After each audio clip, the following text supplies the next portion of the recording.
हरियाणा में BJP hat trick लगाने जा रही है। ये अपने आप में रिकॉर्ड है, क्योंकि हरियाणा में कभी भी कोई पार्टी लगातार तीसरी बार चुनाव नहीं जीती है। इतना ही नहीं, हरियाणा के इतिहास में बीजेपी का ये अब तक का सबसे बेहतरीन परफॉर्मेंस है।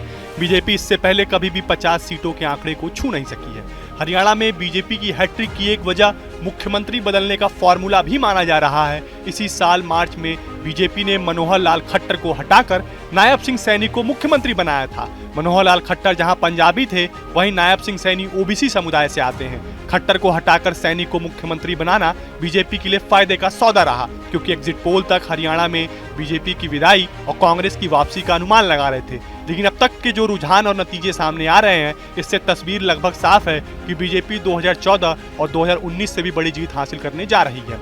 हरियाणा की सियासत में जाट काफी अहम फैक्टर माने जाते हैं। किसान आंदोलन और फिर पहलवानों के आंदोलन की वजह से जाट वोटर्स बीजेपी से नाराज माने जा रहे थे। इसके अलावा ऐसा भी माना जा रहा था कि भूपेंद्र सिंह हुड्डा के बूते कांग्रेस को ज्यादा जाट वोट मिलने की उम्मीद थी। ऐसे में बीजेपी ने ओबीसी फैक्टर को साधने की कोशिश की।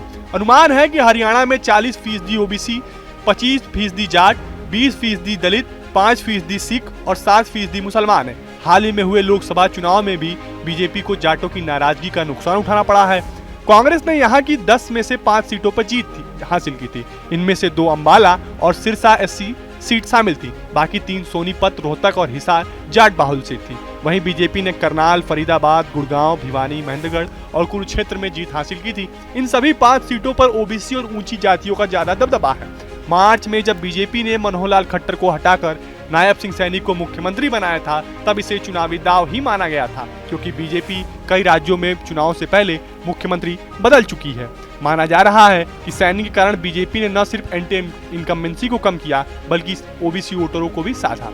2021 के बाद से बीजेपी ने कई राज्यों में चुनाव से पहले मुख्यमंत्री बदले हैं। ऐसे करके बीजेपी ने एंटी इनकम्बेंसी को न सिर्फ दूर किया है, बल्कि वहां चुनाव भी जीत हासिल की है। हरियाणा 5वां राज्य था जहां बीजेपी ने चुनाव से पहले मुख्यमंत्री का चेहरा बदला और उसे इसका फायदा मिलता दिख रहा है। इससे पहले बीजेपी ने जिन राज्यों में मुख्यमंत्री बदला है, उनमें से सिर्फ कर्नाटक को छोड़ दे तो बाकी सभी जगह ये फॉर्मूला एकदम हिट बैठा है। तो आइए आपको बताते हैं कि कहां-कहां बीजेपी का ये मुख्यमंत्री बदलो फॉर्मूला एकदम हिट रहा। बात करते हैं गुजरात की। बीजेपी ने गुजरात में विधानसभा चुनाव से पहले 2 बार मुख्यमंत्री का चेहरा बदला है और दोनों ही बार उसे फायदा मिला है। 2017 के चुनाव में बीजेपी ने आनंदीबेन पटेल को हटाकर विजय रूपाणी को सीएम बनाया और 2017 के चुनाव में बीजेपी को 182 में से 99 सीटें मिली।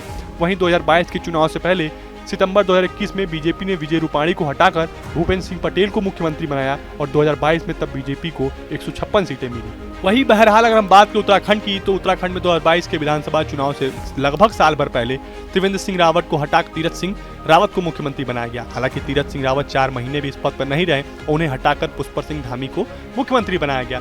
2022 के चुनाव में बीजेपी ने उत्तराखंड में 70 में से 42 सीटों पर जीत हासिल कर शानदार प्रदर्शन किया। वही सेम फॉर्मूला कर्नाटक में भी अपनाया गया, लेकिन कर्नाटक में उन्हें ज्यादा फायदा मिलता नजर नहीं आ रहा है। हरियाणा के चुनावी इतिहास में आज तक किसी भी राजनीतिक पार्टी लगातार तीसरी बार सत्ता में नहीं लौटी। अब बीजेपी ये रिकॉर्ड बनाने जा रही है। बीजेपी लगातार तीसरी बार सरकार बनाने जा रही है। फिलहाल आपको हमारा वीडियो कैसा लगा, हमें कमेंट बॉक्स में जरूर बताएं। देश और दुनिया की तमाम और यूपी उत्तराखंड की हर छोटी बड़ी खबर के लिए न्यूज स्टेट चैनल को सब्सक्राइब करना ना भूलें। न्यूज नेशन अब व्हाट्सएप पर खबरों के ताजा अपडेट के लिए न्यूज नेशन के इस QR कोड को स्कैन करें।